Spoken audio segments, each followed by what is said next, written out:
men are scum, men will hurt you, men are evil, men are monsters. I grew up in California. I heard this messaging for decades. Women are so afraid of letting go that they're strangling men to death. I think that men are really, really getting tired of that and walking away. So as long as men keep working and paying taxes, the system continues. Like a whole generation of women with men that don't want to connect. The way that they're going about it is to just attack men, putting themselves first in line, which means that these men are last in line. If we can't figure that out, it's going to be a collapse down to a lower level that probably won't be all that comfortable. You know, we talked about the stuff that women are doing wrong, but also a lot of the men out there, like, what are you guys doing?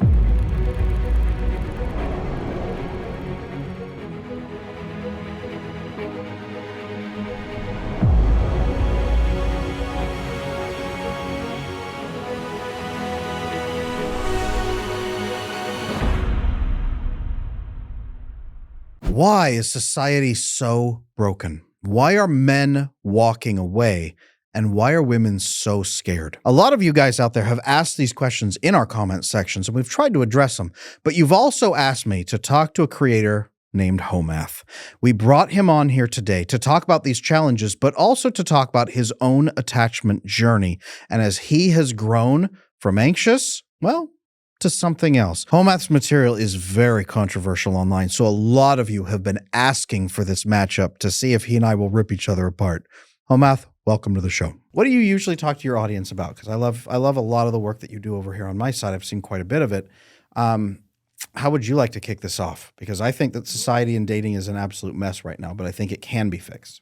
Yeah, for sure. So a lot of the work that I do is responsive. So when I started off, I was only making stitches on TikTok, which are just responses to, crazy videos of girls complaining about, annoying stuff.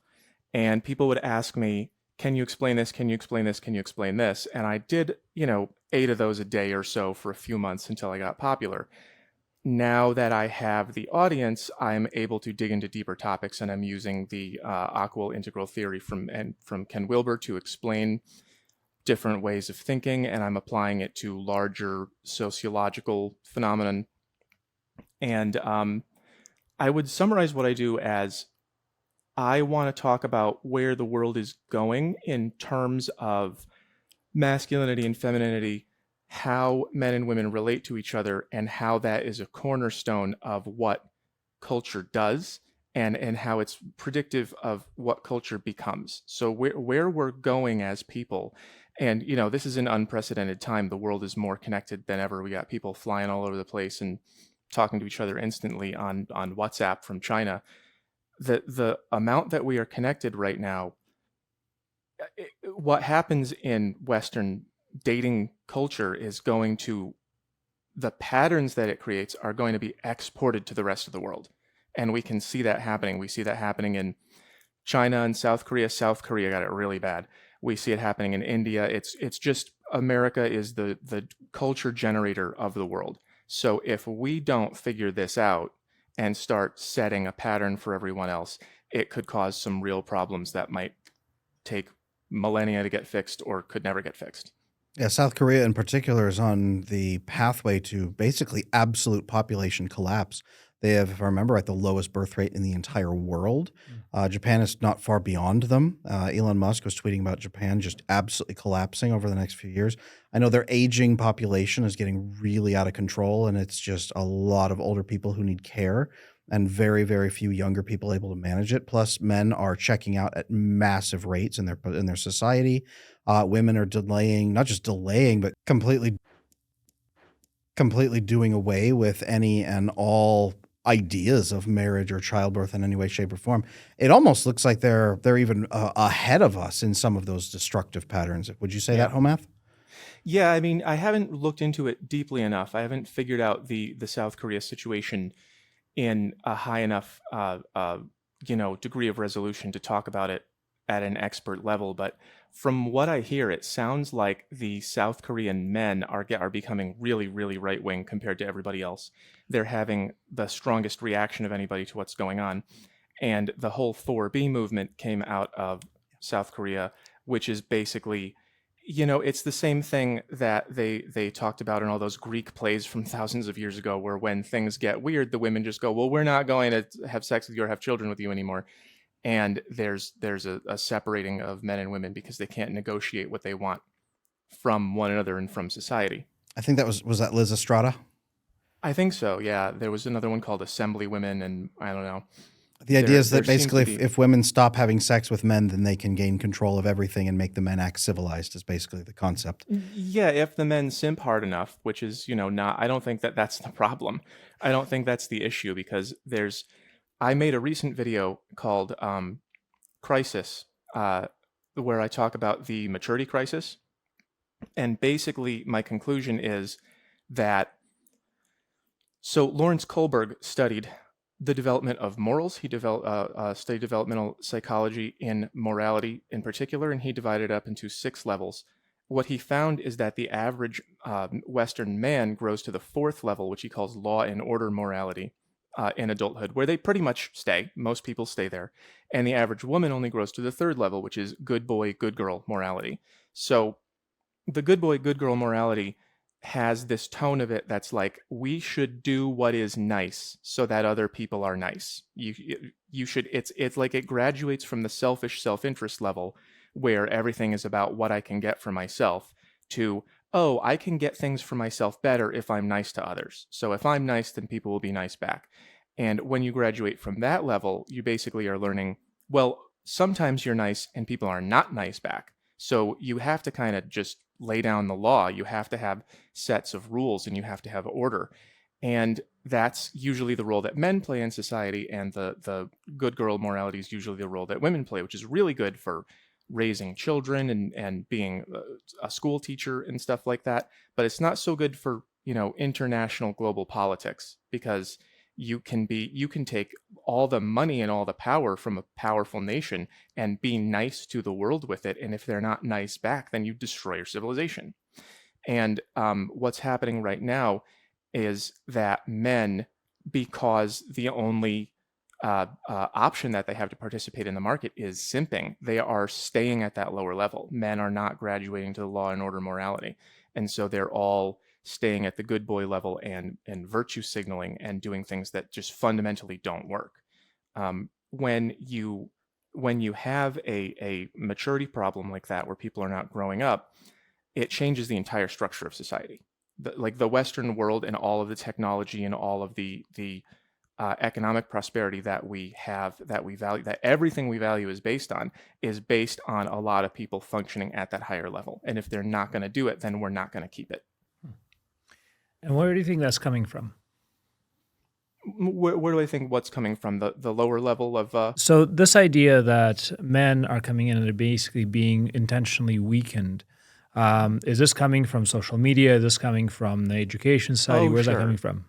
I think it's coming from all of those directions at once. I think that's, it's a really sharp question when you explain it that way. I think that it is... I love conspiracy theories, and I love looking out for bad actors and people who spread these ideas on purpose.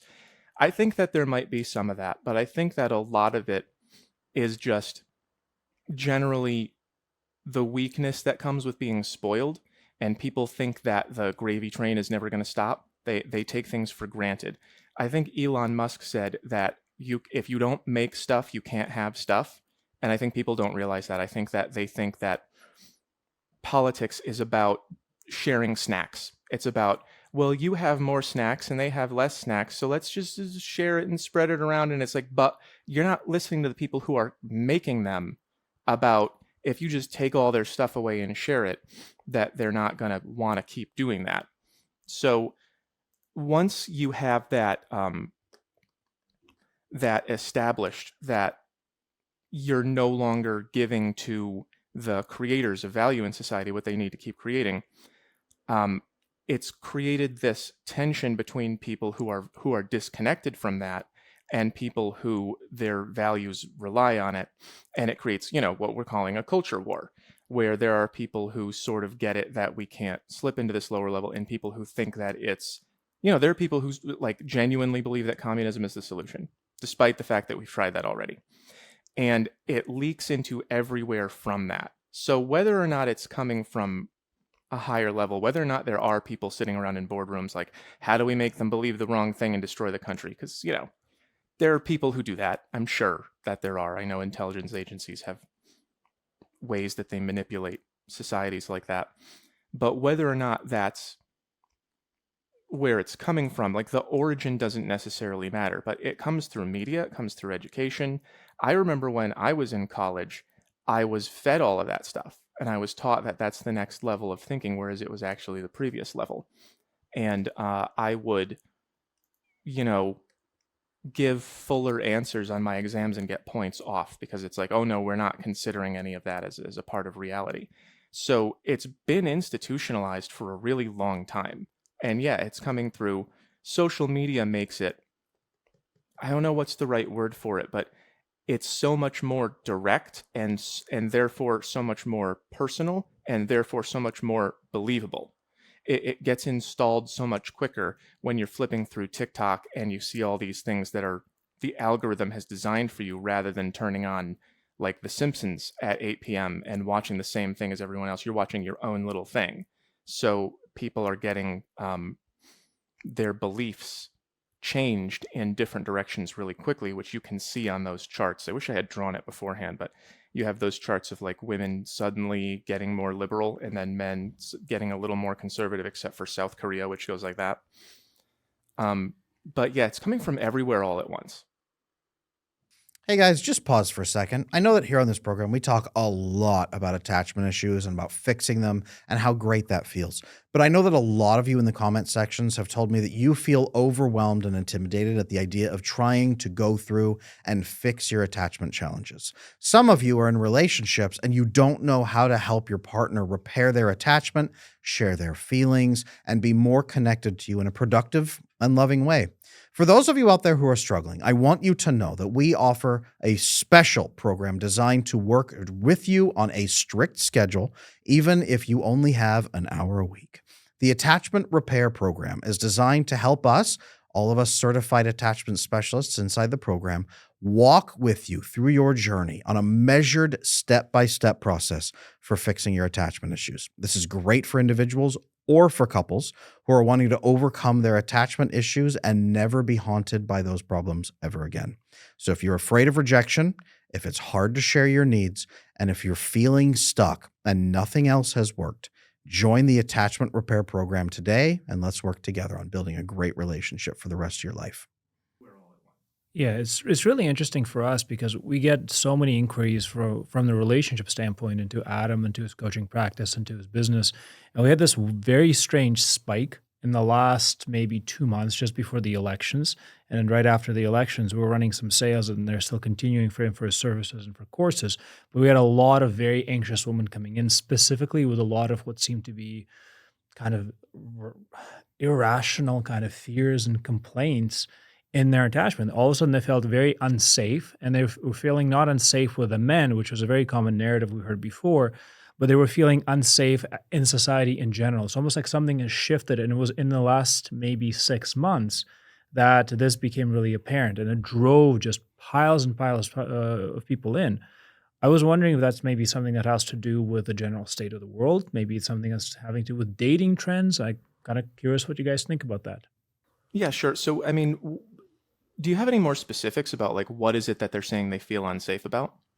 Yeah, Adam, you get to see a lot of those people. So generally speaking, what I'm seeing is a tremendous number of women coming in saying, my life is so uncertain. There is so much financial instability. Mhm. The world seems scary.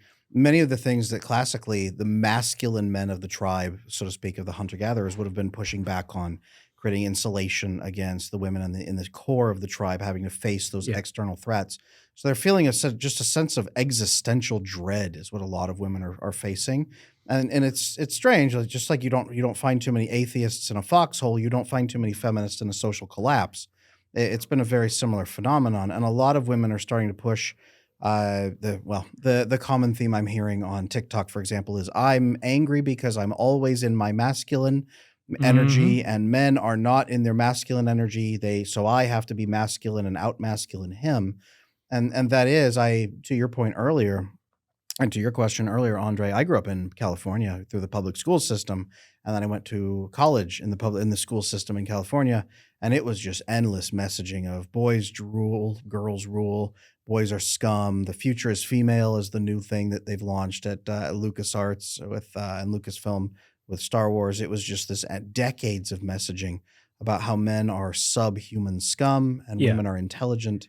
And that has filtered through. Men are definitely stepping back. And yet, you know what was really interesting? The biggest trend we saw this year is an absolute interest from anxious women in avoidant men. That is the Yes. top of every piece of content we've They're sold. rushing to avoid Yeah, men. Adam has a course on how to love an avoidant man. That has been selling like crazy because all of a sudden they want to understand how to be one with a masculine man and they're ready to do anything for it. Hyper masculine man who doesn't care what anybody else thinks at all. And that is the demand of 2024. A ton of people are coming in. There's men coming in specifically asking to be masculine. We actually had to launch an attachment repair program for them.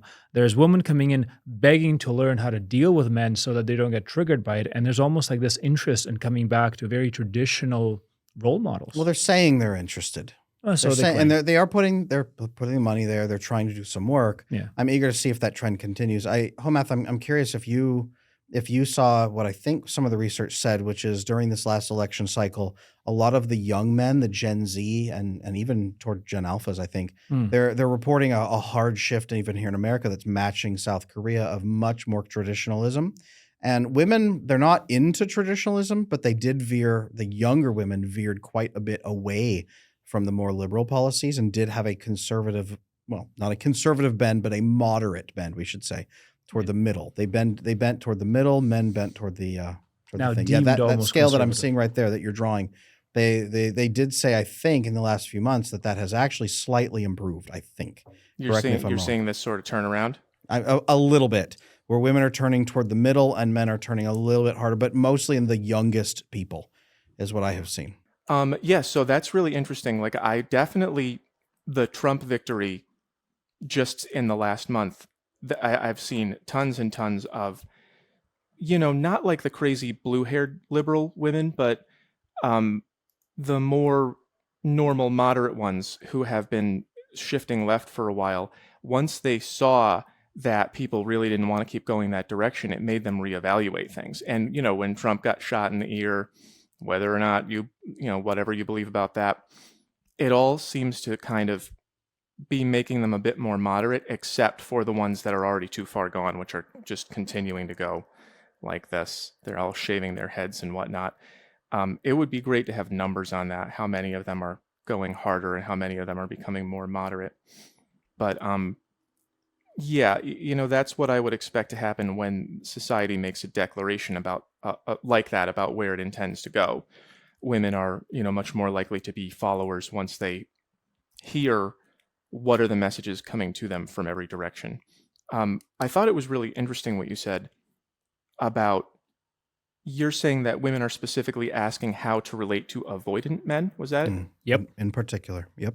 Yeah, that's And- probably about 60% of traffic for us right now. And are they using that language, or are you just... So they're coming in and Exactly saying that avoidant language. men? Okay. Define avoidant men for us, Adam. Avoidant men. Yeah. So Yeah, I for want to go anyone- into that.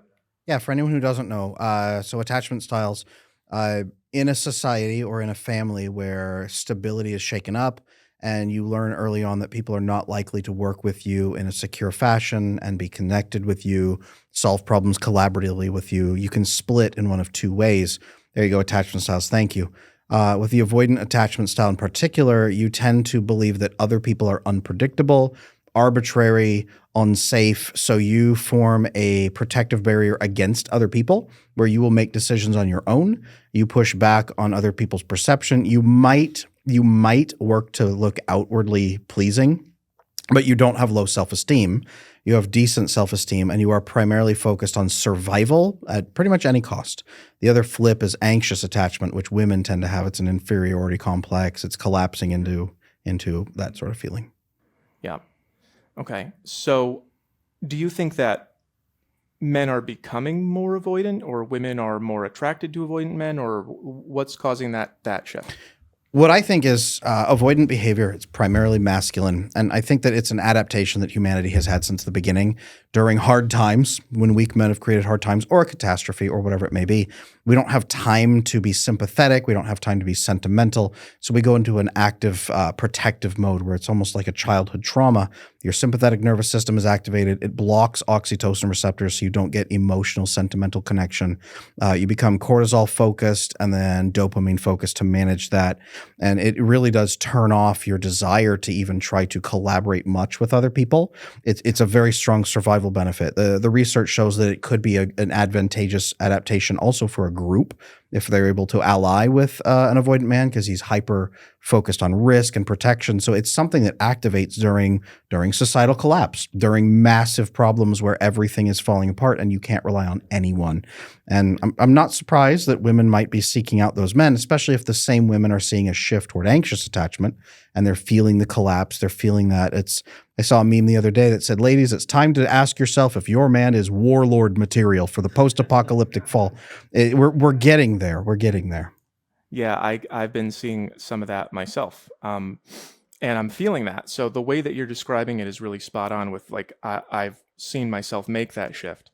As you described the neurotransmitters and everything, it's like, yeah, the messages I've been receiving from society and the experiences I've had have definitely made me feel a little bit more like having that wall up is the only possible solution to the problem. Because the more that you are cooperative and the more that you're associated with people, the more you lose. And I can see how that would create the anxious style as well, because then you have like a whole generation of women with men that don't want to connect. Hey guys, just pause for a second. I know that here on this program, we talk a lot about attachment issues and about fixing them and how great that feels. But I know that a lot of you in the comment sections have told me that you feel overwhelmed and intimidated at the idea of trying to go through and fix your attachment challenges. Some of you are in relationships and you don't know how to help your partner repair their attachment, share their feelings, and be more connected to you in a productive and loving way. For those of you out there who are struggling, I want you to know that we offer a special program designed to work with you on a strict schedule, even if you only have an hour a week. The Attachment Repair Program is designed to help us, all of us certified attachment specialists inside the program, walk with you through your journey on a measured step-by-step process for fixing your attachment issues. This is great for individuals or for couples who are wanting to overcome their attachment issues and never be haunted by those problems ever again. So if you're afraid of rejection, if it's hard to share your needs, and if you're feeling stuck and nothing else has worked, join the Attachment Repair Program today, and let's work together on building a great relationship for the rest of your life. If Vikings raid your village and take you away, women are going to survive more if they collapse into that, blame themselves, become approval seeking, and surrender their identity to whoever is going to be around them, to the good girl point, to the level 3 morality. Whereas men are going to survive if they can focus on law and order, but also focus on hardcore survival, don't emotionally connect to anybody else, and just ruthlessly survive as they need to, whether it's more ethical focus, whether they're more manipulative, there's arguments on that. But to be ruthlessly surviving and then to have those women come along and say, please just take care of me, I'll do anything. That seems to be that breakdown. And along with that, we're seeing a rise of that from the boomers, where maybe 35% insecure, millennials are about 50% insecure attachment styles, and then Gen Z, the estimates are about 65% attachment issues, with only 35% being secure. Personality disorders on the rise from an estimated maybe 5 to 10% of women, decades ago, to now about 15 to 20% of women with personality disorders now that we're seeing. It's definitely a societal collapse that our machines are keeping us running, even as we as a society have collapsed. Sure, societal collapse, but one that's happening without actual, disaster happening in society. There's no civil war, there's no famine, right? There's no war. There isn't, anything else that's a cataclysm. But for some reason, we're already acting as we're if there was. We're responding as if there has. Our system is detecting it. Yeah, so our system is detecting it, and our children are becoming adapted in advance. It's almost like we're planning ahead to prevent some major, major pain or major trauma. Or reacting as if we're in the rubble of a society, which is really what the young people, Gen Z and Gen Alpha, they're like growing up in what they feel like is cultural rubble, and it is. They're not able to pair bond. They're not able to form functioning families. A lot of that is falling apart, and we're seeing that. But yet, to your point, I mean, the other meme is nothing ever happens. Nothing ever happens. No matter what disaster we creep up on, the Bay of Pigs or nuclear missile crisis, nothing ever happens. That's the idea, and something has happened. We haven't physically seen it, but we all feel it. Yeah, it might be just subtle. I think that might be the issue, that usually cataclysms are obvious. It's like a nuclear bomb or a war or a famine or something. But in our situation, it really is almost spiritual. It's very subtle in nature what we're going through. The lack of normal people's ability to secure resources and territory and status enough to build a life feels as bad as something that would happen after one of those events. So it's like maybe the cataclysm is the whole globalist, multicultural, corporate, technocratic elite, that whole confluence of events, the whole everyone's life is online, nobody has borders anymore, nobody has an identity, nobody knows who they are, religion has collapsed, nobody has any way of getting any meaning. That might be the cataclysm. It might not be that we're anticipating one or that we're behaving as if it happened. That, I think, could be it. It's been about 100 years of that crash. So with World War One, we saw a whole generation of men wiped out and obliterated. We saw, they came back, the walking wounded, they had the 1,000-yard stare. They didn't even have PTSD, but back then you were yelled at if you had PTSD. Just the shrapnel, it would just liquefy your best friend right there. And even if you came home, you watched him become a red mist in front of you. We lost a lot of generation there. And then we also saw the transformation in America especially, from rural communities into urban communities. We crossed the threshold of more families in urban. Plus, during that time, we had the Industrial Revolution. The average work week was 80 to 100 hours until Henry Ford came along and dropped it to 40 hours a week. So you had families ripped apart in that capacity. You had the Dust Bowl, the Great Depression, families moving and losing their farms in the communities, clustering in cities, 16-hour work days in small apartments. You had this massive disintegration of every network that had been there before, with all 5 safety nets collapsing. The nuclear family, the extended family, the kith and kin network went away, the religious network went away, your village or / neighborhood even went away. So everything disintegrated. So if your parents didn't give you attachment and help you feel loved, your grandmother would, or your cousin, or maybe your priest, or maybe someone in your neighborhood would adopt you. Tolkien was famously adopted by a priest and raised in that structure. So it was a mass disintegration of all of those things that would have helped us say, someone cares about me, I'm all right, I can go on. So we no longer have that. Children are not being raised with, I am loved, I'm cared for, people will work with me. It's just this 100 years of ongoing trauma cycle. And yet there's more, because what also happened is at the very end of that, every survival strategy that got families for generations through that period, at the very end, in the last maybe 20 years, we were told that they were bad and morally wrong. We can't go back. Everything we were told about this that actually carried us through as society and as humans, at the end was disgraced and disassembled. Yeah. And we're told now, and the children are told now continuously, that those mechanisms are the things that make you bad. And we hear that everywhere, on every piece of media and every piece of writing that's published right now. It's all repeating the same message. I think that's confusing. And then Hoe Math, I saw, and I'd love to hear from you on your previous chart you were drawing about the men and the women separating into more liberal. Yes, you wrote cell phones there. Tell me about that, please. Oh yeah, that's where I think that division started to, really take off, because everybody started to get like a personalized whatever I believe is true machine in their pocket, and it just becomes an echo chamber. I made another video recently on that, where there's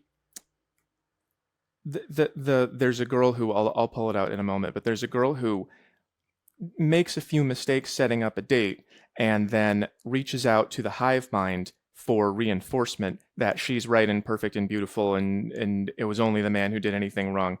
And that is that comfort that they get, like that wasn't available before this. They might be able to call up their girlfriends or whatever, but they probably wouldn't get that strong of a response. I think this girl got millions and millions of views. I think she got like 700,000 likes on it or something, which is probably 7 million views. And that kind of reinforcement for that, you didn't do anything wrong, you're perfect behavior, it just couldn't be matched by anything that came before the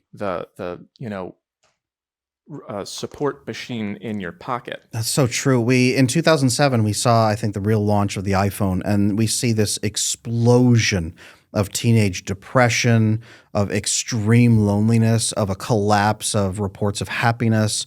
It just detonated. And one thing people don't much talk about is that when you have your online experiences like that, what you're doing is you're trading in-person connections where you get together, Andre, like you and I sitting here talking. This gives us oxytocin. It gives us serotonin release in our brain. It gives us all these biochemicals we need. And when we shift all of those online to a phone, it actually replaces the oxytocin and serotonin largely with dopamine. So we become dopamine obsessed. And many of the creators of the early smartphones actually came from casino machines. They actually hired them to draft that and punch us in the brain over and over and over with those pieces. So we traded the biochemicals that would have said, I'm safe, I'm loved, I'm part of a tribe, and I'm healthy, and we shifted into dopamine. Then we see an explosion of SSRIs after that, trying to scrape the bottom of the barrel. You're not even getting serotonin, but let's scrape up the fumes and hold on to that for one more second. You see an average of I believe the rate is 1/4 of American women are on some kind of psych med now. Yeah. And she's strapped to her phone, but she's more miserable than ever. There's an interesting mechanism that got wrecked as well. So especially in the younger populations, when they run into challenges in life, they got a bad date, whatever, they would typically come to an adult, to a friend group, and they would actually be told that they are wrong. Yep. And this is what's going on. That's correct. Now with a cell phone, you're not looking for reasons you're wrong. You're looking for reasons you're right. Right. And the point is that you're not, as a teenager, you don't know anything. You're actually learning. Maybe like 95% of your experience is going to come from those years of making mistakes. But if your mistakes are represented not as mistakes, but as reasons for blame to everybody else, what are you going to learn? That's the difference between make me better and make me feel better. Yeah. Those are two very different things. Yeah.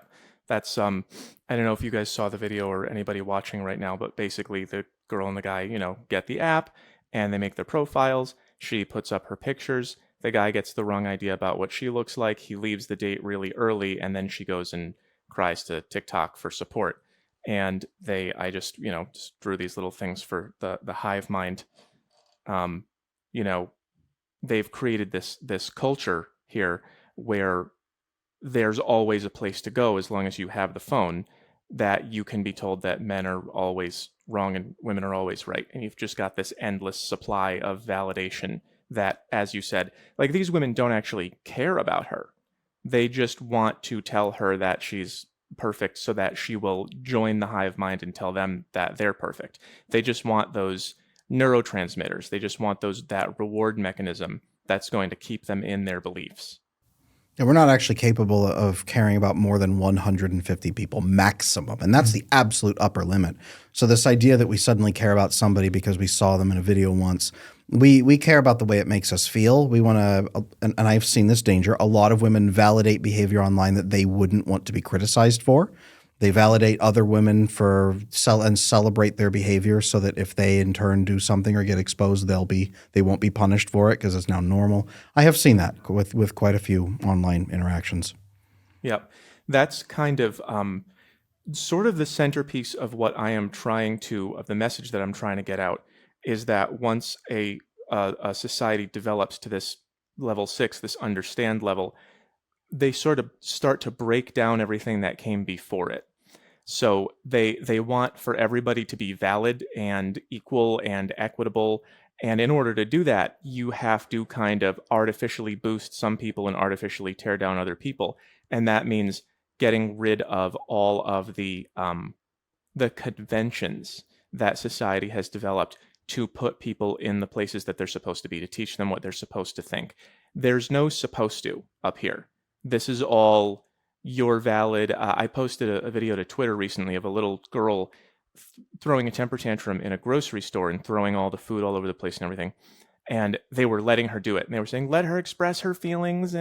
But they in order to let her express herself down here, they had to destroy the whole you can't do that in public convention that we have.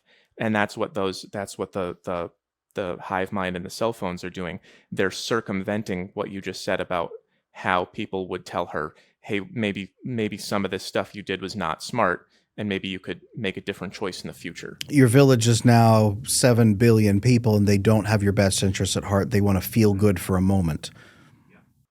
Yeah, and that's what all this stuff is. That's all this down here is feel good for a moment. That's what's most important. And moving on to this level is what do other people expect of me? And level 6 hates that. Oh, other people expect? Forget it. You have your own expectations for you. And it's intended to help people develop into the self-actualization phase where you know who you are and you can design your own life and find your best self. But for people who are not ready, it just keeps them in these lower stages. Sounds like what you're saying is when the threats go away and there's not enough hardship, then society reverts to a kindergarten mentality is basically what you're saying. I think you're talking about James C. Calhoun's mouse utopia experiments like Universe 25 and things like that. Yep, that's pretty much the size of it, yeah. It's luxury beliefs is the best way, I think, to put that. It's that people they have the luxury to believe things that don't match the real world, but they sure do feel good. And then that just pulls the supports out from under society. The concept that we need pain and struggle in order to stay moral and ethical, but also functional and cohesive. That makes sense. Does that make sense to you, Andre? Because you are, for context, he is a very avoidant man, has been working on that. And we have him on the channel. He is my avoidant man. I get done. And we talk about, and we interview him. We talk about that experience. And a lot of women in the audience have actually been trying to understand him because they're trying to understand the men in their life. And they're not trying to understand secure men. They're trying to understand avoidant men because I think they sense that there's a lot of strength and power there and there are a lot of good features. Is that making sense to you, though, that we need that pain and that discomfort for society to be moral? We have to have actualization above everything else. And the problem that right now that we are faced with is that there's very few avenues of actualization.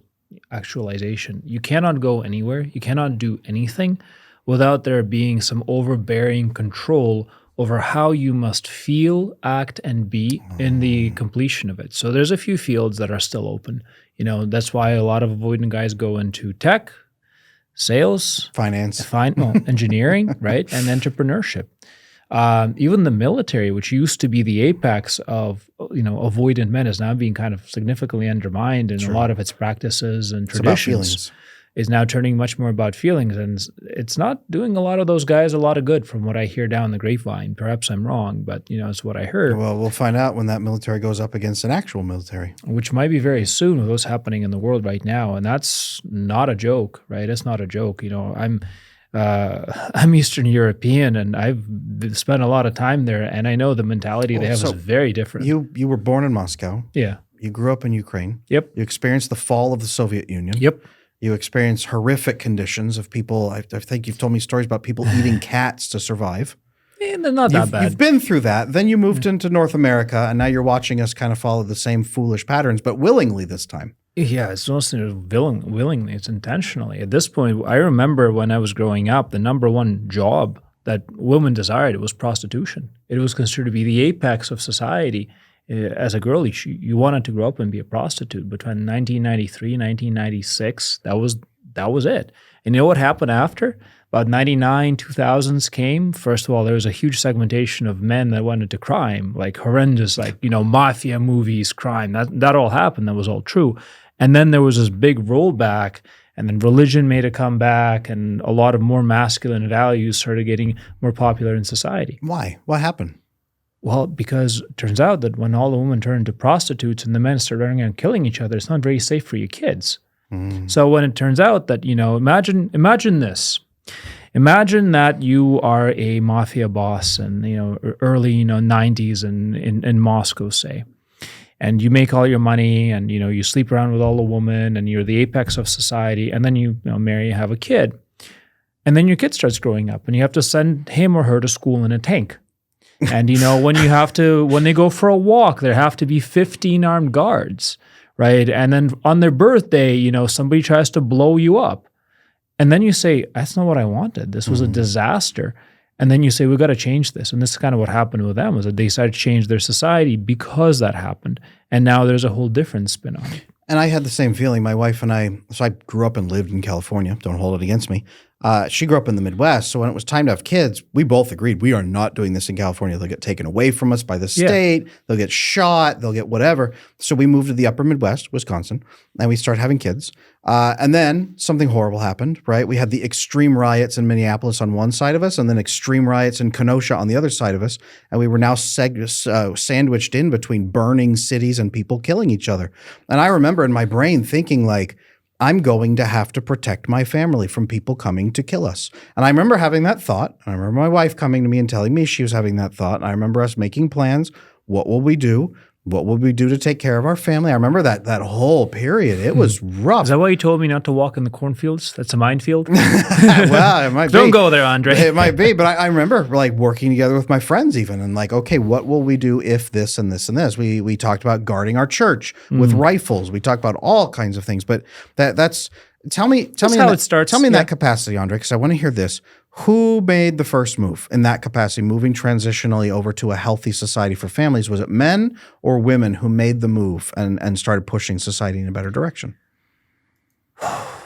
You know, I think it actually started with the woman. I think there was a period in the late 90s where they drew the line, and there was something about the way that they chose to approach relationships when they started asking questions of their husbands that started pivoting things. They were the ones who brought forward the safety of children. They brought forward, just the calmness, in terms of, building at least little calm areas where the kids could be safe. And this entire idea that, do it for the kids, I think that is what started bringing the attention of the men. And then the men started having to start showing up and solving these issues. Now, I left in 99, so I didn't really know the details of it. But when I was leaving, that was the beginning of it. And later on, I think it very quickly gravitated towards women wanted first avoidant men and then eventually secure men. But it took about 15 years. Did all the men turn to crime and then marry all the prostitutes and then they all had families, so everyone is a criminal and a prostitute? Or mostly died out. They all died. Yeah, most of them died. Okay, so the women that became wives and pushed society in a traditional direction were not former prostitutes. The majority of them were not. The majority of the women who turned into, were former prostitutes. They just died of overdoses, alcoholism, violence, and whatnot. Okay, and the men who also helped build a healthier society, were they former or current criminals, or did they all murder each other and it was mostly men who had been factory workers, or what was it? There it was half and half, because a lot of the people who went into the government were, whether they not like it or not, were connected to crime. But the people who came after them actually did the building after that decision has been made, I guess. A lot of it was just regular people, regular guys, Regular people that finally had their chance? I think so. Interesting. Yeah. Hoe Math, I'm curious for your thoughts on this. I see you drawing like a machine over there. What are your thoughts on this so far? Putting a few words together over here. Yeah. I think that this is something that I've been going over and over again. The way that you put it is exactly the way that I've been framing it. I use Adam and Eve. That Eve chose to disobey God and eat the apple first, and Adam followed. It's women that set the stage for men. Men are motivated to do what women want. So when you say that it was women who started going in that direction, it's because they made demands. They said, we want men to be like this. And the men, if they want to be useful, that's this stage right here, which I drew the guy as quite unhappy because it's just not working for men right now.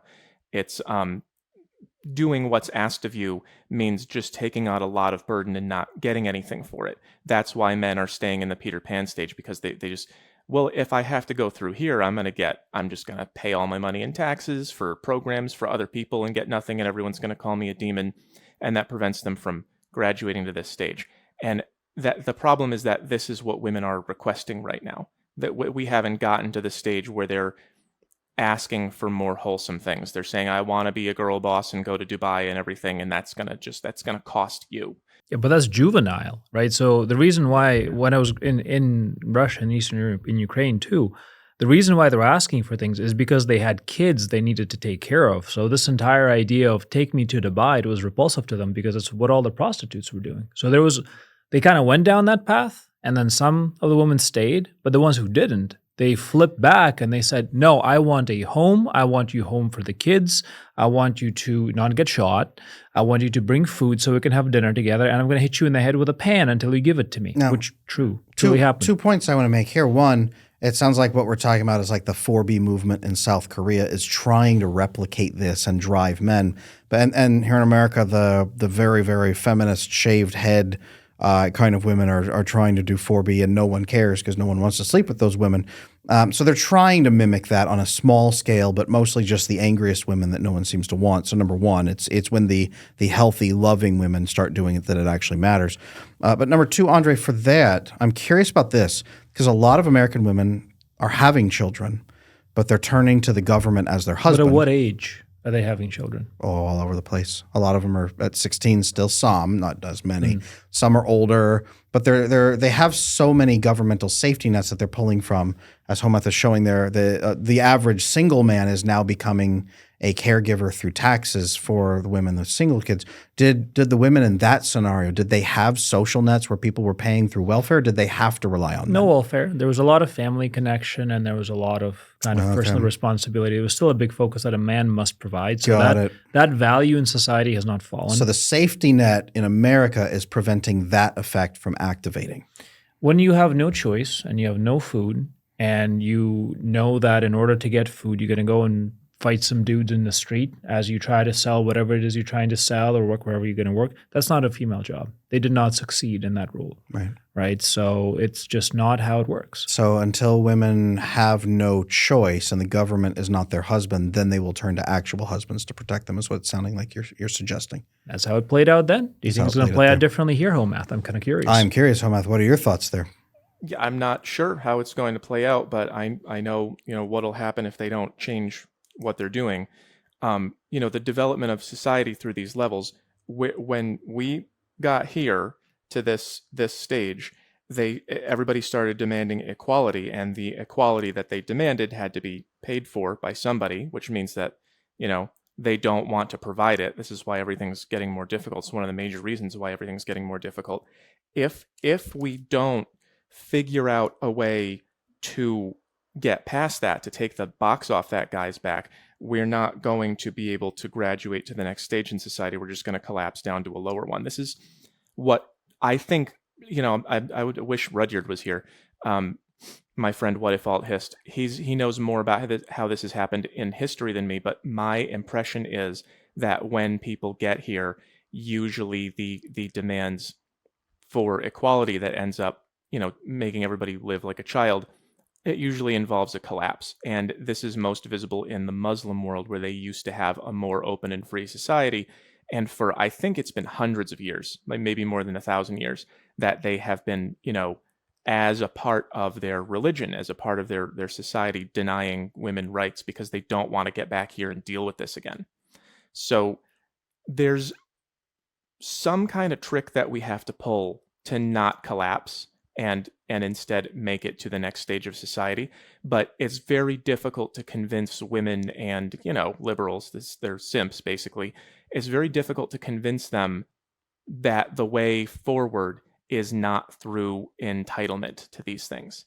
They have it hammered into their heads that we have all of this stuff, that we're all swimming in Lamborghinis, and that they need to get an equal share of it, and that's what's going to create equality. They don't understand that most people who have anything did something for it. There is a lot of unfairness. I don't know if we have time to get into that, but there's a lot of unfairness in a way that money and wealth is shared. But the way that they're going about it is to just attack men like on their level, and they're not going after the system. They're just putting themselves first in line, which means that these men are last in line.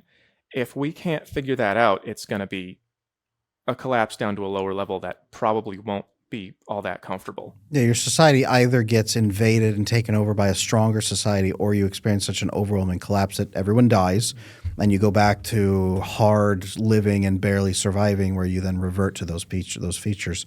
Our systems have kept us from falling, and our massive superiority and isolation, superiority in military might, isolation on basically like a giant island, all of that has prevented what has always occurred throughout all of history. So this structure that Hoe Math is showing is basically that the cap that is preventing the creation of exceptional people. So it is exceptional people that drive society. So what happens is that if everybody has to be equal, that means that my success and my abilities cannot be used for your good because you don't want to feel bad about me being better than you. That means that I cannot go out and I cannot make exceptional advancements, say, in science, in technology, in politics, in military, anything, right? I think we see that, correct me if I'm wrong, we see that in like the Nordic countries where it's actually a threat and a shame if you go out and excel in society because you're taking from other people, but you're also... Look at how much crap Elon Musk is getting. Like, what did the guy do? Yeah. We didn't even do anything, man. I mean, he did everything. He's flying us to Mars and making electric cars and all this stuff that people thought would never happen. And people are saying that he's the problem. It's absurd. Yeah, well, that's what I mean. Like, he didn't do anything to society. He, did not start a war. He did not cause a famine. There's no like horrific, human rights issues. Okay, so a guy built some factories. He built some starships. He launched them. It's like, and it's his own money. It's not like he borrowed people's money and screwed them over out of their inheritance. This is something that he has built as a success story. But for some reason, he's getting a lot of hate because he's making a lot of people feel bad. That's not great. No, it's envy. It's just the principle of someone shouldn't have that much. They think that if you tax billionaires, then all the problems go away. If you disincentivize people from working hard, then everything gets better. Right. That's what women are asking for is this guy. They're asking for men to be like this, but men have to go through this stage to get there, and they're making it way too difficult. And the more difficult it is, the fewer men get there, and then the more their demands go up. And that's why we keep getting interest in the courses that we have specifically for the avoidant man, how to love them. It's actually not easy to love somebody who is an achiever, right? It really is not, because they're usually disagreeable, they're usually busy, they're usually not going to put up with, bad behavior, and they're not going to sit there and let you wallop in filth. Frankly, I gotta say, a lot of women out there, they will go out and they will waste their life, on useless pastimes. They will not progress, and they will expect a man to support that because that's how they're expressing themselves. It's like, sorry, if I'm your friend, you want me to be your friend, I would not want to tell you that you should be obsessed by the next Louis Vuitton purse. I'm going to say, what are you doing to develop yourself? Are you spending, time and health effectively? It's not about getting drunk with the girls on the town. It's about what are you doing with yourself? So a lot of it does have to come with responsibility. And they're not always willing to accept that or give up that lifestyle that they grew up with. So, yeah. I will say that secure attachment in a woman generally leads to more of these healthy angles, more collaboration, more working together, more awareness of differences. What seems to be taking place is that as attachment collapses, as women get more fearful, as they feel scared for a variety of reasons, it looks a lot like rescuing a drowning person. So that women who are more emotionally dysregulated, their cortisol's out of control, they want safety, they beg for help. Governments are happy to step in and say, well, I can do that. Or corporations are happy to step in. I can help you. And it's called marketing. It is. It's opportunism. It's sometimes called being a vulture, but it is what it is. I think that women are petrified and terrified. So the idea of, give up control, trust men, let men help, back off a little bit and it will get better. A lot of them have conditioned for the last 4 generations of women, men are scum, men will hurt you, men are evil, men are monsters. I grew up in California. I heard this messaging for decades from my school teachers and from everybody around us, all the authority figures. I think that women are so afraid of letting go that they're strangling men to death. And I think that men are really, really getting tired of that and walking away. I don't see how the system can continue the way it is for infinity, because all of it is propped up basically on taxpayers. As long as men keep working and paying taxes, the system continues, and a lot of men are walking away. And a lot of men don't know how to say no to any of this. True. So that's the piece. Okay, so we talked about the stuff that women are doing wrong, or maybe the areas where they're being contradictory and whatnot. But also, a lot of the men out there, like what are you guys doing? Yeah, Like, the men are allowing this. You're allowing this. You know deep down it is wrong. It is against your neurology and biology to be kicked for doing the right thing. And yet, not only are you allowing it, but you're trying to get validation in giving up what your actual vision, what your purpose, what your values are publicly. I think there's a collective learned helplessness among men. And this is not in any way, shape, or form to say this is men's fault, excuse women, blah, blah, blah. This is not to say men are the problem, men need to step up. I think that we've got such an indoctrinated learned helplessness. The experiment, Hoe Math, I'm sure you're familiar with the dogs that they put them in cages and shocked them over and over and over. And the ones that could not determine what the pattern of their pain was, they just lay down on the floor of the cage and got shocked and shocked and shocked. And even when the experiment was ended and they opened the doors, the dogs wouldn't even come out. They had surrendered completely. I think that's You're describing men. the past 4 years of my life. Yeah, that's right, and that's where men are. That's what male depression is. I'm firmly convinced that's what male depression is. Our problem is not that we feel unloved, like therapy tells us. I think the problem is that men feel powerless and helpless against their pain, helpless to achieve goals. We've disincentivized men and then traumatized them so deeply that they're just laying on the floor giving up. And that's we've got to convince men to get up, because they are the only ones that can really fix this. I don't think that, and I'm going to say this controversially, women cannot fix this. As much as women say they want to fix it or whatever, they cannot.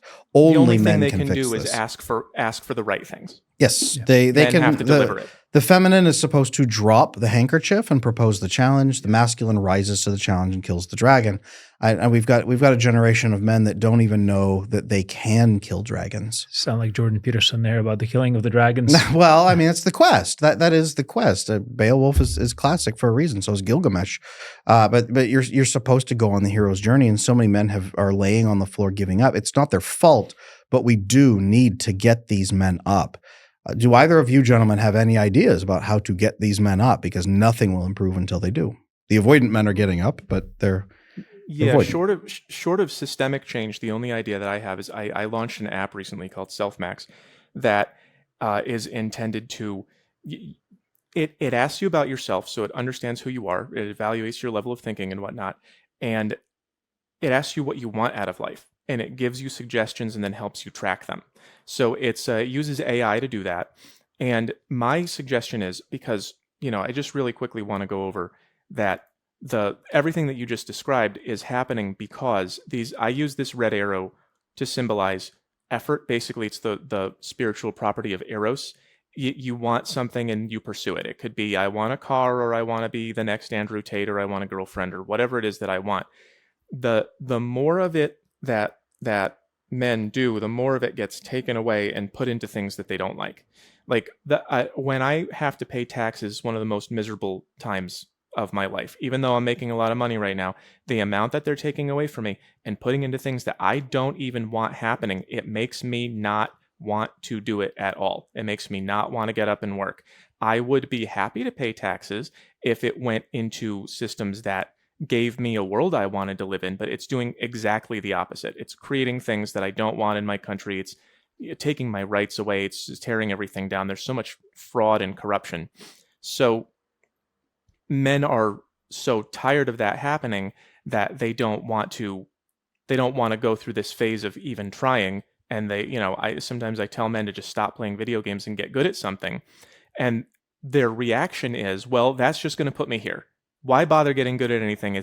That's what this feels like to them. They're equating this, let's try something, with this slavery. This is just a horrible burden that no one's going to appreciate me for, and they're going to spit in my face. Mm-hmm. So what I designed SelfMax to do was to help them go around anything that's going to put that burden on them, and you can go through this phase of following the rules and doing the right thing by, I don't know, you could get good at archery, or you could give skiing lessons, or you can do anything that is outside of or around the system that is going to turn you into the kind of person that we're talking about that men need to be in order to solve the problem.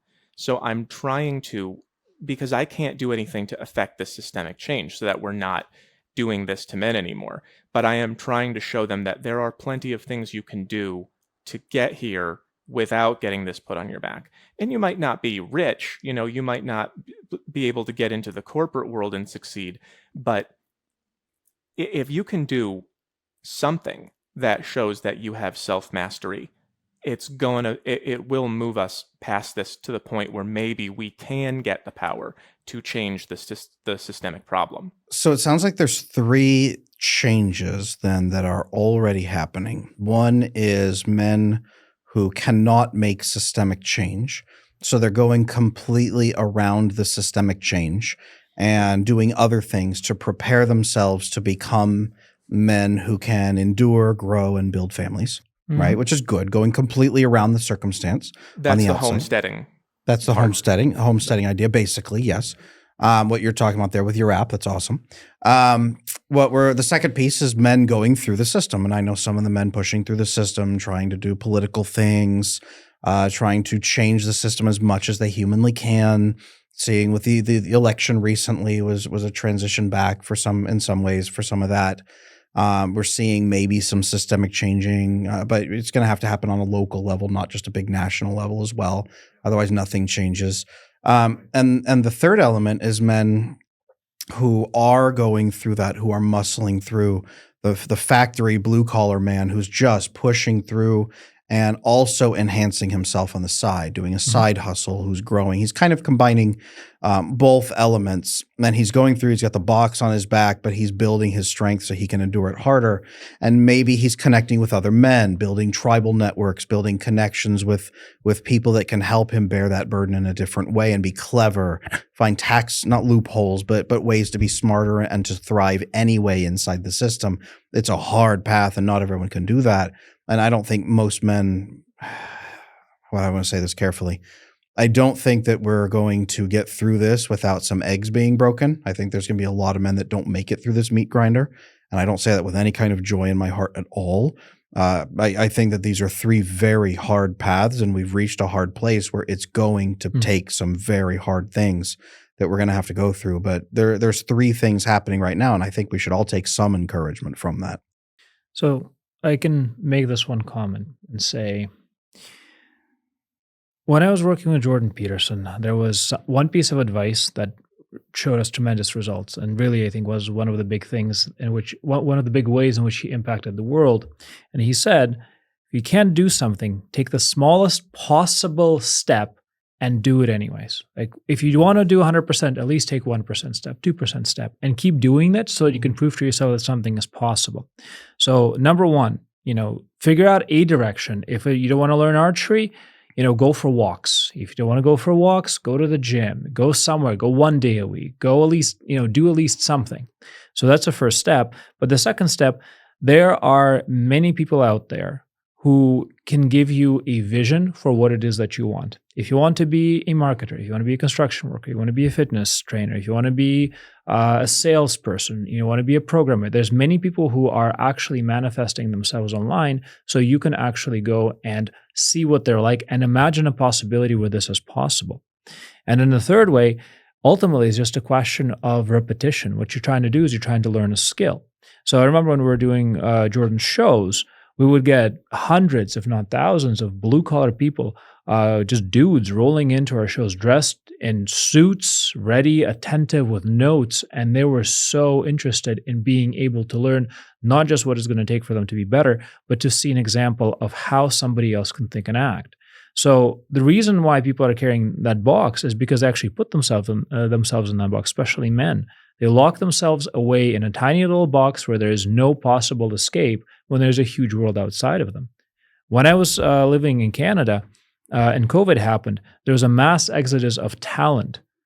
And a lot of entrepreneurs, content creators, thinkers picked up and left. And I was amongst them because all of a sudden we found ourselves in a box that did not want to conform to anything that we wanted. And we're always bad. And that's okay. We picked up and left. And a lot of other people picked up and left. And that's something that many men can do, is they can pick up and go somewhere where the circumstances are vastly and more in their favor than whatever it is that they're in at the moment. It does not take very much effort, but it does take a lot of determination.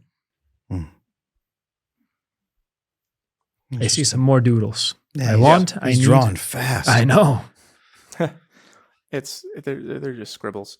I'm just sort of depicting, what we're talking about here, where the women start by, I'll switch to myself. They start by saying that they want something, and then the men, in order to deliver it, I was going to color these in too. The men, this is going to be a little red square and a blue circle. Mhm. The women say that they want something, and the men say, well, in order to deliver that, I need the, blue circle. But then the women are saying, well, I want that too. That's the Currently. problem that we're having, where they want to have it all, so the men don't have what they need to give the women what they want. That is that entitlement, that fear, that drowning. That we are going to have to get to that place where women are going to have to, and we talk all the time. Let me pause that thought. We talk all the time about, for a woman to submit to a man, he has to be worthy of her trust. We are definitely getting to a place where we have to push hard on that conversation of, if you want men to be men and masculine, you have to be worthy of him as well. It's double worthiness on both sides. Yeah, that's what the Whatever podcast is doing such a good job at. That's why I like them so much. They do a really good job of getting women to come on and demonstrate the entitlement that they want everything given and to give nothing. They're all queens, and they all are, they all want a top 1% guys. That's what they put in the titles of their videos. So let me ask you this. What's the next step? So let's say that is indeed being uncovered. A lot of women are entitled.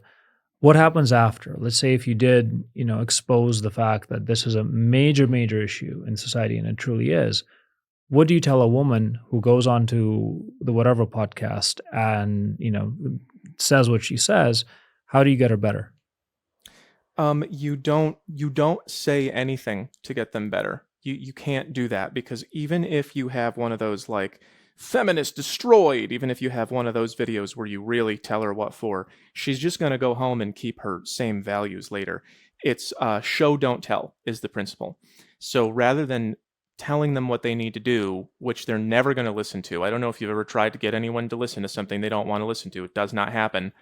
You have to put them in situations where your choices are giving you consequences, but we're offloading all of the consequences onto men instead. That's true. I've got 5 kids, and telling them does very, very little. Boys or girls, telling them does very little. Letting them follow through on the consequences, or even just walking them through the consequences and letting them see it. The awareness that floods their consciousness and cultivates their prefrontal cortex, which as kids we're supposed to develop. If it doesn't develop by 25, you've got mush for prefrontal cortex, and that's part of where society is. There's an old saying that society progresses one grave at a time, and sadly it's in some ways true. But you do have to cultivate that, and showing real consequences is irreplaceable. You can't get by without that. Yeah, I've got this from my live stream, I think yesterday, where somebody asked me a similar question, and they were asking me, how do you get people to understand something? I don't remember exactly what the question was. And the mistake that we make is we use our logical, rational minds to communicate logical, rational things, which does not work, because that's not where beliefs come from. Beliefs come from here. It starts in feelings and sensations, which become identity and emotions, which then become beliefs. You cannot just tell people, have this belief that you haven't felt yet. You got to make them feel it. And I don't know how we're going to do that. So that's actually, Andre, what you do, right? So it is logical left brain trying to speak to emotional right brain, and emotional right brain has no idea what's happening. But you do quite well at marketing, at advertising, at speaking to those. And you've told me all the time, you've told me numbers of times, and this has stuck with me, people respond to 2 things: fear and desire. Those are the only 2 things on the planet people really respond to, is fear and desire. Yeah. How do you speak to that? How do you teach somebody through those? So we have externalized those mechanisms and given them into the hands of anybody and everybody, from the government to the popular media to social media to anybody who's got an influence on your life, especially, again, going back to the question of men. I think that is a good place to comment. And we said, you will tell me what I should desire and what I should fear. And by consequence, there's simply no way that anybody can do anything with their life as long as that is the structure. What we must do if we want to change all of these dynamics we've been talking about, that first of all is, men, again, speaking as a man and speaking to men, I say that you need to bring that system back in. It's not about what you should be afraid of. It is who you are afraid of being, and who is it that you desire to be that is going to be the directive, that is going to break the system that Hoe Math has right there, right? Where, it's not going to be the woman who says, I want, and then, you say, well, she wants, she desires, and now I must desire the same thing. I'm going to go get it, and I'm going to be dependent on her paying me. And then the system breaks, and you say, well, all women suck. I did my part. They screwed me over, and I'm going to go sit in my, in my basement, play video games forever because I got screwed over. It's like, no, it's a question of what is it that you desire? Who do you desire to be? And most of all, what do you fear to become? I personally fear to become the guy who sits in the basement alone and has failed everybody and cannot achieve anything. So I specifically act to avoid that.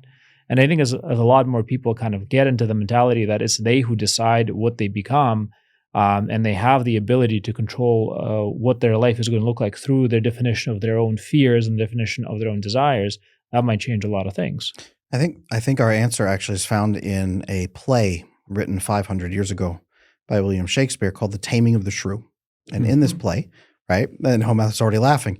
In this play, forgive me, I can't remember the names, but I believe her name is Kate, is angry, shrill, controlling, domineering. Everybody and everything is under her control. And she only comes to understand the folly of her own behaviors, even viciously attacking her sister and her father, through the consequences that her husband levies upon her in a number of ways. And I can't defend some of his actions, but he does lay consequences on her for her actions. And by the end of the play, what's fascinating is it's actually her that grabs the other ungrateful wives and drags them to their husbands and forces them to apologize and then she goes on a long spiel about the sacrifices that husbands make, the appreciation a wife must have, and how he has earned her faithfulness and earned her gratitude and earned her service, not by crushing force, not from tyranny, but through the ongoing pain and suffering that he endures.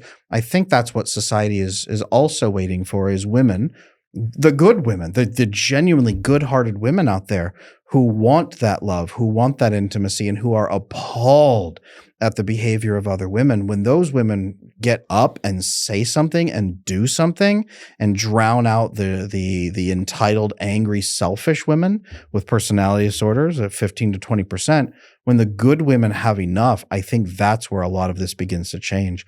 It is men that need to get up off the floor, but it's also women that need to get off their phone and out of their room and go do something about the other women. Men need to police men, women need to police women. And I think that when that happens, we will get somewhere. Well, as long as there's a place for us to actually get together and disagree. One of the things we talked about earlier is that, as Hoe Math has said, you pull up your phone, you simply find the next confirmation chamber where they say whatever you did, that was good and you were correct and everybody else sucks. And as long as you just keep doing that, there's no place where these conversations can happen. We've gotten really good at shutting the world out because it is scary and uncomfortable. Yes, and yet it will not get better until that. You said that in your culture, where you grew up, it got better when the women refused to allow those things anymore because it was hurting their kids. Mm-hmm. And I think back to my wife. God bless her. She's been a godsend in good ways, because I think back to one of her, not friends, but one of the people in our social groups who said, I've decided I'm going to divorce my husband and have a fun life because I'm not getting what I deserve. And my wife looked at her and said, well, then you're an idiot. And when women push back on other women in that way, instead of saying, yeah, slay girl, you go get yours, have a good time, right? When women say, then you are an idiot. And the woman went, what?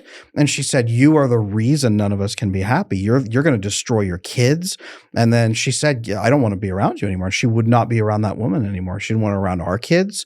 There's a consequence. She didn't want their family around our family. Yeah. My wife shuts those women out hard because she doesn't even want those women around. When more women do that, society can also improve. We need women to police women. What happens in action movies? The guy doesn't fight women. The female character comes in to fight the woman for him. That's what we also need. Women out there, if you are unhappy with society, if you are good women, you need to stand up. You as don't well. have to put up with this. Do Like, not you put up really with it. don't. How are we gonna get them to do that? How do we break them question. out of this? Psychologically, how it's working is, I finished the diagram here. Psychologically, how it's working is women want certain things. Typically, men have to go get them, but in order to get them, they need something to get it. But then the women are saying, "Well, I want that too. I want my equality. I want equality." Yeah. And they get the government to deliver the equality for them. So now the women have everything, and the men don't have the means to do what they're supposed to do. And the women conclude, well, men are useless. Whereas what's really happening is quite a lot of what men are creating is coming to them indirectly through the government rather than directly from men. So women are like, well, what do we need men for? And they're completely blind to this whole thing going on over here. They've voted to get it, but don't know they're getting it. I think what Andre said earlier tells the truth of it is women are usually not motivated. Good women are usually not motivated for self-interest. They sort of just go quiet, and the bad women jump forward for self-interest. Good women are motivated, and the stories resonate with us the most when this happens, to protect their loved ones, to avenge their father, to protect their children. I think of, was it Queen Boudica, who they committed grievous sins against her and her daughters. She went on a vicious campaign against the Romans. She's definitely been whitewashed in a number of ways. She wasn't a great figure, but that protect my children, avenge my family, that mentality. When you threaten good women's families, that's where I think you see the teeth come out. Well, how can we change this around? So, as the data shows, even from the beginning of this conversation, that women are increasingly more interested in avoidant men.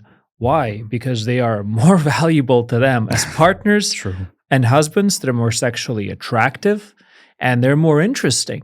So ultimately, what does this say?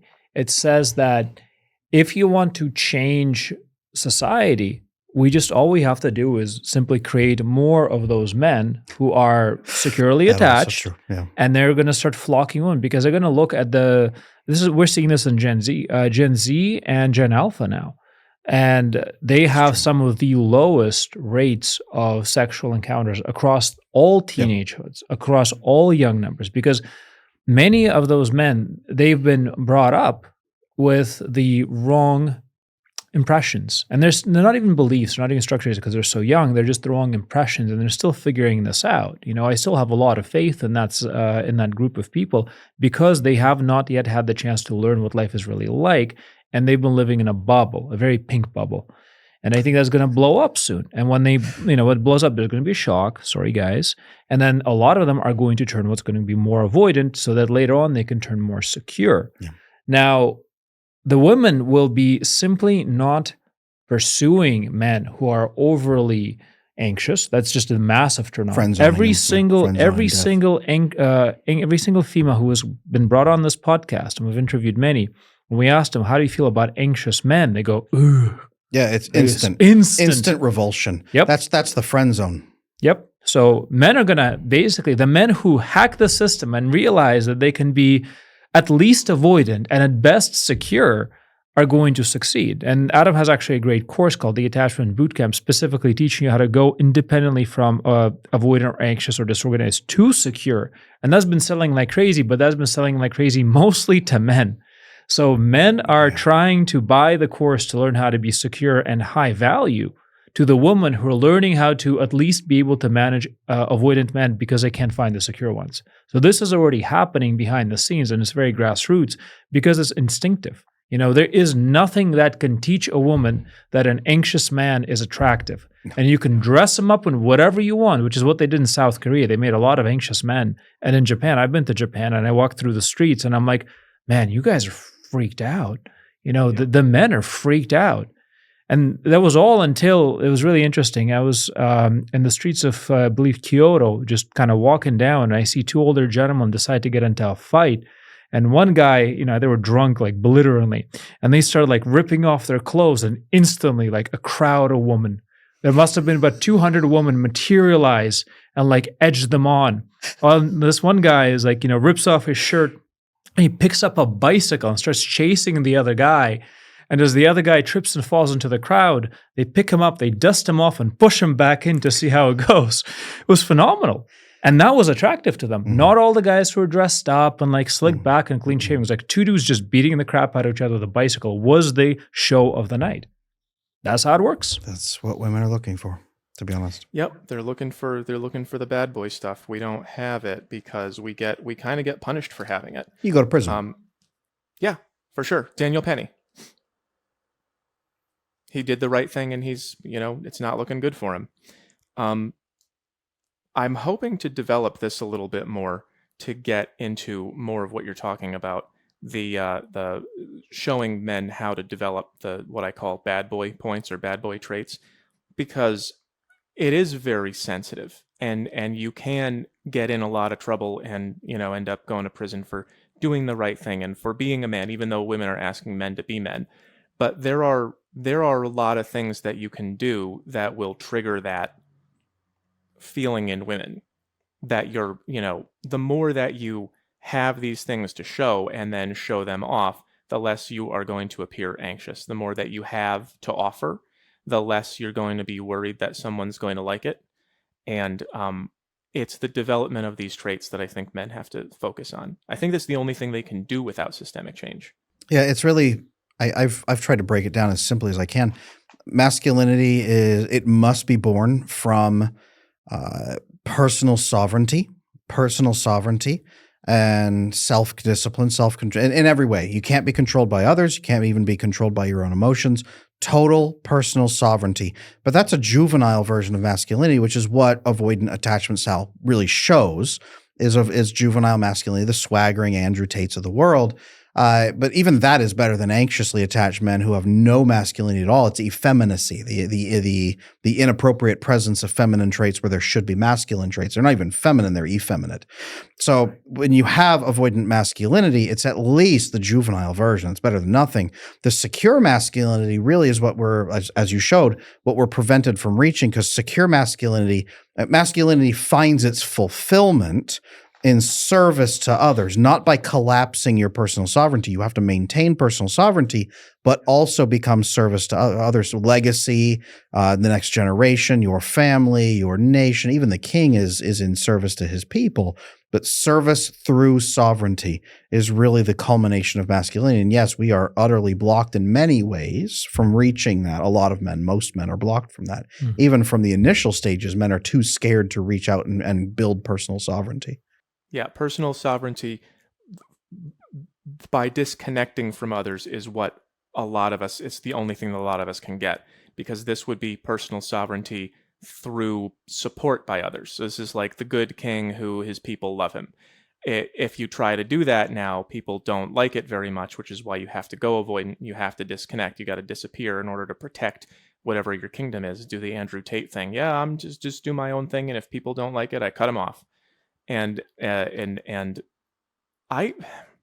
don't know what's going on with a lot of guys out there. I don't like doing this. I don't like it. I know that I have to, and I've gotten a lot better at it over time. I don't enjoy it. I have a tendency to go towards this area as well, and I was very, very strong in anxious attachment style early in life. And the need that it displays, the worry that someone's not going to be there, the worry that I might, be in my sovereignty and then not get back what I want is what causes the anxious one. The avoidant is being in your sovereignty and then not caring what you get. So you don't give the benefits and you don't get the benefits either. You just are what you are, and she can take it or leave it. That's not, like you said, not the mature form. The mature form is being able to have a healthy, valuable exchange. Right. Yeah. The avoidant people, it seems like from what I've been able to piece together working with Dr. Sue Carter, one of the leading experts of oxytocin and vasopressin bonding, avoidant people have been in their sympathetic nervous system all of their life. So they've never really experienced the oxytocin bonding. So they don't have that addiction process. They don't connect oxytocin with safety at all. They connect bonding with other people with unsafety. So then it's just stay activated in my sympathetic all the time. I create my own sense of safety and other people intrude on that. So then you avoid you avoid collaboration, which feels impossible. So you avoid collaborating because it feels impossible to ever resolve something beneficially for you. Anxiously attached people, it seems like, and it's I hate the terminology mother wound, but it's you were flooded with oxytocin and then it was taken away, and you were flooded with oxytocin and it was taken away. Whether mom was distracted, depressed, angry, abusive, plugged into her phone all the time, overly anxious herself, and you experienced that and you started to blame yourself and said something is wrong with me and others leave me. No matter how much I do, it will never be enough to compensate for my innate flaw. That's the anxious piece. Avoidant people don't even know what that feels like, which is, it seems to create that weird dichotomy. Yeah, again, you're describing me really well here. That's how my early life started, and it replicated itself in all my relationships for a really long time until I started figuring out how to do this. And I suddenly became very popular. And I was like, wait a minute, that doesn't make any sense. I thought the whole point was to get these reward mechanisms activated, but that's what brings you into the weakness that they don't like. That's why they run Yes. away. So there's a very hard segregation between the population of people who have secure attachment and the population of people who have insecure attachment, anxious and avoidant, because they even signal differently to each other at the beginning of meeting. The first meeting they have, the way they conversate, the way they ask more personal questions, the way that they avoid personal questions. The anxious people are the only thing they have that they understand is I can either be approval seeking or I can not care what anyone thinks. That's that dichotomy, which is why the red pill dating gurus, the rational male from Rollo Tomassi, Ryan Stone, Anthony Johnson, a lot of them, they push this idea that you shouldn't be anxiously attached, you should be avoidantly attached instead. Yes, if the world is entirely populated only with insecurely attached people, that seems to be the proper answer. The real goal is to get securely attached in a securely attached population where everything is fulfilled and safe and healthy boundaries and healthy. But yes, the world right now is trending away from secure attachment. The world is trending toward more insecure attachment as society begins its breakdown. So, Hoe Math, let me ask you this. So, you've kind of gone from anxiously attached towards avoidantly attached. Do you envision yourself ever going secure, and what would that look like? It's a little bit late for me. I don't know if I'm really going to have a whole lot more relationship experience from this point. I am very tired. I don't know what else I'm going to be getting up to with the remainder of my life other than hopefully this lasts a really long time. I've got enough content to last for years and years. If I remain popular, I'll keep doing it. I would, this is the goal. This is how I imagined things working. I know that it's possible. I don't know how I'm going to get from. I have a long history of this, and I still have the emotional setup. So I still sort of feel a certain way when a relationship begins. As a layer on top of that, I have figured out how to do this, how to control my neurotransmitters and hormones, and how to prevent oxytocin from. I made a video about that early on that everyone misunderstood. I should make it again. I've learned how to do that and to be in control of the relationship. So I'm the prize and the girl wants me. And usually that's pretty unstable as well. And I end up either moving or saying, I put him in the sleeper zone and I just go, I can't right now. And it's like, oh, you're 40. When is right now going to turn into, like, when is it going to be the right time? I don't know if I can calculate at this moment where in my dating pool I would pull somebody from who has the ability to fulfill what I would need from a secure relationship attachment. Everyone that I'm meeting, even after becoming famous and women all over the world sending me messages and everything, I'm meeting crazy and unstable types. And I always have to do this really hard with them. This is where men are getting trapped right here, is they don't know how to do the upper level, the secure, because it's building secure attachment is not within self. You're not like, yeah, I think I'm going to be secure today. That's impossible because this formed externally. It needs to also repair externally. So your community, your connections need to happen securely. What the old answers are usually the best answers, which is why we're corrupted against them. The old answers are that through all of human history, the only way to really build established connections was through family friend networks. And up until 1995, that was 65% of people forming relationships. Now it's 12.5% of people performing romance through family and friends, because most people don't have family friend networks and they don't know anyone secure. They all know insecurely attached people. And again, they segregate out very hard.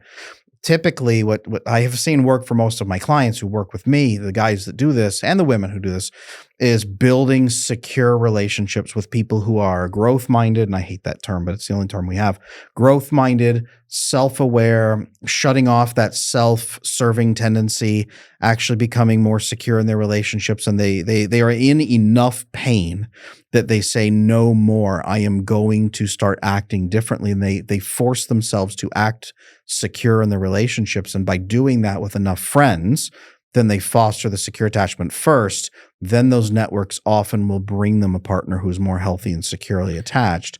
That's the only method that seems to be working. It's like manifestation. It's kind of what the astrology girls call manifestation. When you start vibrating on a certain level, then you pull in what you want. It works that way sometimes. Like on the emotional level, it works that way. It takes time. So it takes time. Yeah, you have to be the whatever is the counterpart to what you want. You have to be the puzzle piece that your desired puzzle piece fits into. And then the ones that don't fit will fall off. Like as long as you keep being the wrong puzzle piece, all the wrong guys will fit into it. Yeah. Yeah. One thing that I've noticed personally, because in some ways my journey's also been similar to Hoe Math. So initially I was anxious when I was, a teenager in my early 20s, and I went avoidant pretty hard, pretty hard to compensate because I was just tired of that state of being, and it was not my thing. But for me, the only thing that allowed me to kind of start flipping out of it was I started focusing on the spirituality religion aspect. So eventually when I found a particular philosophy to follow, and I followed that hard, and everybody who didn't fit into that, it didn't share the same value, got cast away at the very beginning. Eventually, when I found somebody who had a similar commitment to that structure, and that was the absolute commitment, it was the only structure that allowed us to have enough accountability, not just to each other, but also to our own inner world in that perspective in order to function. Because we now both have the same level at which we can operate. We said, this is what we both want, and we're convinced we do. That's the only way it allowed us to actually switch into secure. Until then, there was nothing to hold it. It's almost like you need a framework. If it's not family and friends who will hold you accountable, not everybody has that. Yeah. You cannot build that also, because you cannot change people. But what you can do is you can find a group, whether it's religious or maybe there's a hobby, maybe there's something else, but it can allow you to practice that secure attachment enough until somebody comes along and says, I want to be like this with you. So then we're talking about tribal balkanization, which might be the future that we're looking at. I think so. Yeah. Which is some populations will be balkanized off, securely attached, tight, formed structures of peer pressure, almost like Amish enclaves is almost what you're like looking at, but not to that extent. They're already forming. These enclaves are already forming. There is creator communities. I don't know, Hoe Math, if you ever thought about like moving to Dubai, like a lot of other people, and then you have to pay taxes. A lot of people have suggested it. I don't know if I'm going to Dubai this year. No, maybe you should. It's a nice place. I actually really like it. I have my next step might be there too. But point being is that they're actually collecting communities there. Of course, there's the OnlyFans communities there, and there's all the crazy people. But there's some really good communities of fantastic people that stick together. And if I was given the option of, hey, you can move into a small group, in like a small entity of say 20, 30 people who are all supporting each other, and then you guys are all aligned, I'd be there in an instant. Yeah, I heard some numbers like an estimated 300,000 British nationals, largely conservative, have all moved into that area in the last year. And I met them too. They're fantastic. In the last year, it's been a flood of more conservative thinkers and money and families and friends moving to those areas. That balkanization.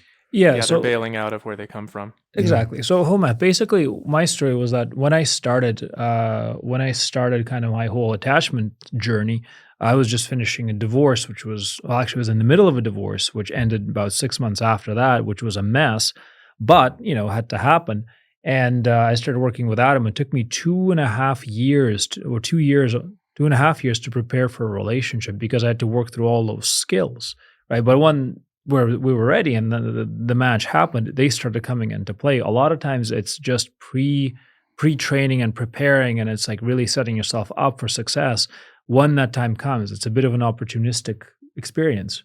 I will say the work to prepare for a relationship is actually just the work to have a good life, even if you don't have a Yeah, relationship. and it improves It's across worth the doing board. it's worth doing for quality of life, but that tends to attract a woman because women, oh, this will be controversial, but women don't really devote themselves to men. Women don't commit to a man. Women really commit to a man's vision that she can co-create a legacy with him, that the life that he will build with her, that she will get. That's what women really commit themselves to. And women will admit that when they're honest about it. That's ultimately what it is. So you have to build that life and be living that life already Mhm. before you can really attract that woman. And And that's then hard you can't work. lose it for too long either. Yeah. Can't even slip up. Correct. Yeah. It's tough, and the wrong woman, if you pair with her, will strip that away from you. If your attachment isn't solid, if she tricks you, the personality Yeah. disordered women out there, the It's kind of like predators. snakes and ladders, honestly. It's like, you know what? Sometimes you will find people that will elevate you, and sometimes they will just drag you Which down. is You just why- get smarter in time. Which is that learned helplessness. This is why Yeah. a lot of men are checking out right now because the learning curve is just so brutal. It's a tough It's game. just it's too much risk. They keep trying things that don't work so bad. They just go, I'm not capable of making anything work. That happened to me for a while after I oh god, it's my life story is long and boring, but there were so many things that I had to do to dig myself out of so many holes. And when I finally got my life working, then the COVID lockdowns ruined it. And for a very long time after that, I just said, "Oh, there just isn't there's nothing for me to do in this society." And I spent a very long time just on the couch after that. It does burn you out. It's the way that I say it is like, if you want to become a great chess player and you start playing chess, how many games in a row do you have to lose before you decide chess is not for me? Like 10, 100, 10,000? If you start playing and you never win a game, at some point you got to go, it's dumb for me to keep trying. And for a lot of guys, chess is the whole world. But what else? What else is there, Hoe Math? Because there's a thing, right? You know, if you don't like playing chess, you can go play something else. Maybe it's going to be soccer. Maybe it's going to be, I don't know, whatever else. That's my point, though, is that it's the whole, like, there isn't anything. Like, the chessboard is just life. And soccer might be like moving the rook, and then business would be moving the queen, and none of my moves have worked, and so I quit the game. That's kind of what they're doing. They're flipping the board. A lot of men are quitting the game in a Yeah. variety of ways, either checking out, and in Japan they call it the Sexodus, Yeah, or yeah. they call it MGTOW here in America, or just completely removing themselves from the mortal coil. Yeah, a lot of times it's because it's just not viable or possible to learn this on your own. And yet there's another interesting statistic, right? So from running Adam's attachment practice, we went over 1,600 clients recently and 99.8% success rate. Why? Because once people go through a particular like vision implementation, really what it is, it's like a behavior and vision implementation. Your life changes because you see a possible alternative. In most cases, the reason why people cannot break out is because they see no possible future and they just can't get through the fog fast enough to not get turned around. Right? That's an interesting point because men, we are meant to connect, and I believe the male brains are meant to connect across space and time, not in a metaphysical sense, but the male brains are almost like data clusters throughout space and time that we've all been blinking together. We're supposed to network. We're supposed to share solutions so we don't have to reinvent fire, reinvent the wheel, reinvent the spear. We hand down that knowledge, and then we all work together continuously on building solutions. I think that network has been so shattered in the last 100 years that you've got all these data nodes clustered off on their own or in tiny little pockets. And until we get those data nodes re-networked across the face of the earth through space and time, and I think Hoe Math, a lot of your people and a lot of your chat right now probably, and everybody following you, these are men trying to re-network and reconnect to the data cluster. Once we get the male brain reconnected across space and time, we will probably solve a lot of this. And that's a big piece of it, is men striving alone can do very little. Men who connect to that network and get the solutions can actually accomplish quite a few things. Hope so. That comes right back to this again, where we used to, teach men what to do. We had pretty standard ways of having men grow up.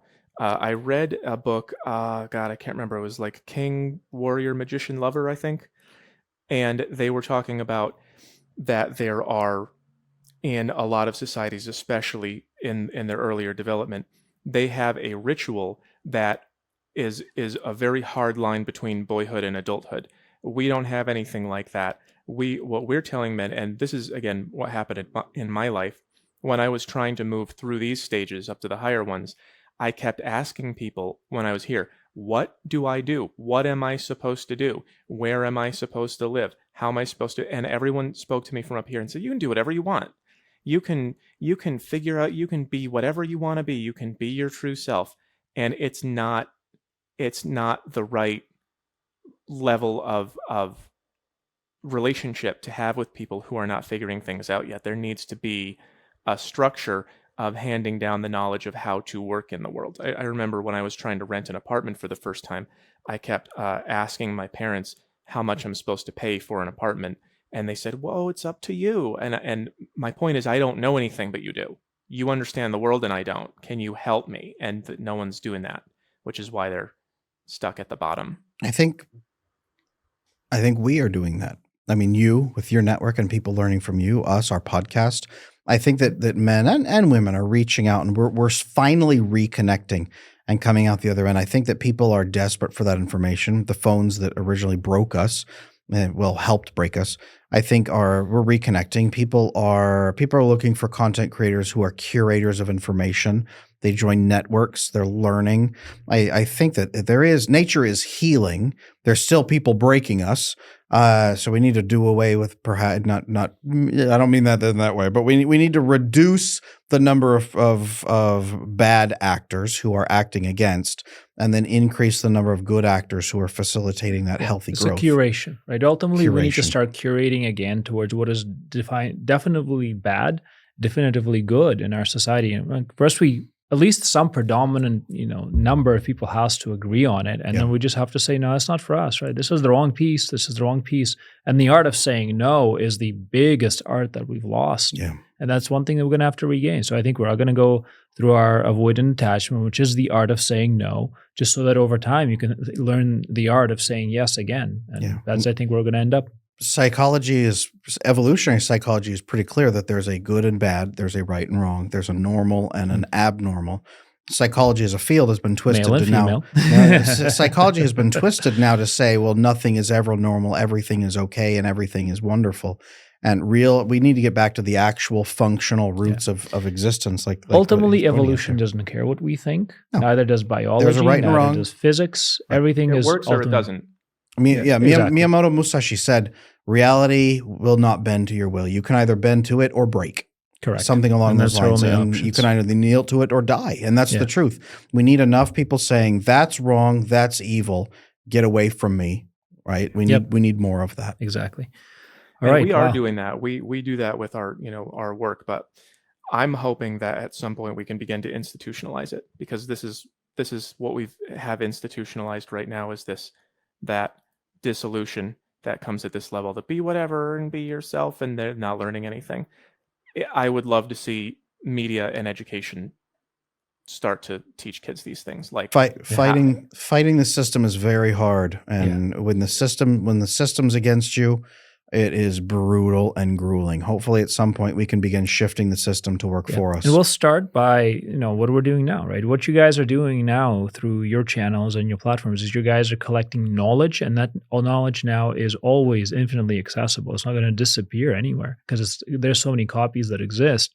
And I think over time, as more and more people get exposed to it and make their decision, then that knowledge can become more systematized and more structured, and eventually institutionalized into something that's, the next iteration of it. So guys, thank you so much. This was a fantastic conversation. We have to drop off in about a minute or two, but Hoe Math, this was really cool. You're a cool guy, and man, I wish you the best in that journey. The attachment journey is a very, very painful one. I understand it, but don't lose hope. I think there is a lot there for you. I have a lot to do if it doesn't work out, so don't worry about it. I'll just keep you busy, right? The mission is the life force itself for most men. Awesome. Wonderful. Since we are going to be hosting this on our channels as well, Hoe Math, could you tell our audience for the podcast where they can find you, please? Yeah, you can find me, search for Hoe Math, HOE_MATH, and that is YouTube and TikTok, although I haven't posted there in a while, but I will be back, and X or Twitter. And you can also go to linkter.ee/HOE_MATH. And that has all my stuff. That is the book that I sell, and selfmax.ai, which is my program. And yeah, you can find everything about me there. Amazing. Adam, where can we find you and what do you offer? Yeah, so I'm Adam Lane Smith, the attachment specialist. You can find me on adamlanesmith.com, where I do have the attachment repair program where I walk men and women in about 90 days or in 6 months, if you want the expanded program, through repairing your attachment challenges, building that community, and building your relationships. It's good for individuals or couples. I have video courses on there as well if you want to learn at your own pace. And me and my team of certified coaches are ready to help you do that process. And actually, the courses and the program are on sale. We're just finishing Black Friday, Cyber Monday, and they're on sale for up to 60%. I think it's ending today. We might extend it to tomorrow, but we're not sure yet. So jump on it fast. That's probably the best deal you guys will get all year. Wonderful. I'm also on YouTube at Attachment Adam, where I have over 1,000 long and short videos now now on my channel as well. Quite extensive. Andre, where can we find you? Yeah, I'm at Andrei Korokov on Instagram. And if you guys want to learn more about what we do with content creators like Adam, that's veritascreative.media is the place to go. So thank you so much for this conversation, Hoe Math. This was wonderful. Thank you too. Yes, Thank you, I had a Hoe good Math. time. Thank you so all much. right. Thank you. We'll see you around.